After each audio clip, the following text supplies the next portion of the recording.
अस्सलाम वालेकुम जी। मैं अकरम उदास। दोस्तों ਤੁਹਾਨੂੰ ਸਭ ਨੂੰ ਪਤਾ ਕਿ ਮੈਂ ਗੁਜਰਾਂਵਾਲੇ ਦਾ ਗੁਜਰਾਂਵਾਲੇ ਦੇ ਪਹਿਲਵਾਨ ਹੋਏ ਨੇ ਬੜੇ ਬੜੇ ਵੱਡੇ।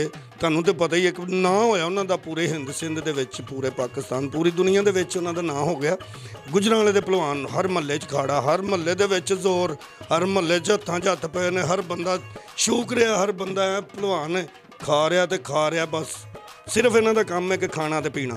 ਇਹਦੇ ਵਿੱਚ ਗੁਜਰਾਂਵਾਲੇ ਦੇ ਪਹਿਲਵਾਨਾਂ ਦੇ ਵਿੱਚ ਕਰਦਿਆਂ ਇੱਕ ਰਹਿਮਾਨੀ ਚੈਨਲ ਆਇਆ। ਉਹਨਾਂ ਨੇ ਆਪਣੇ ਨਾਂ ਤੋਂ ਚੈਨਲ ਬਣਾਇਆ ਜੀ, ਰਹਿਮਾਨੀ ਚੈਨਲ। ਬਹੁਤ ਅੱਛਾ ਚੈਨਲ ਹੈ।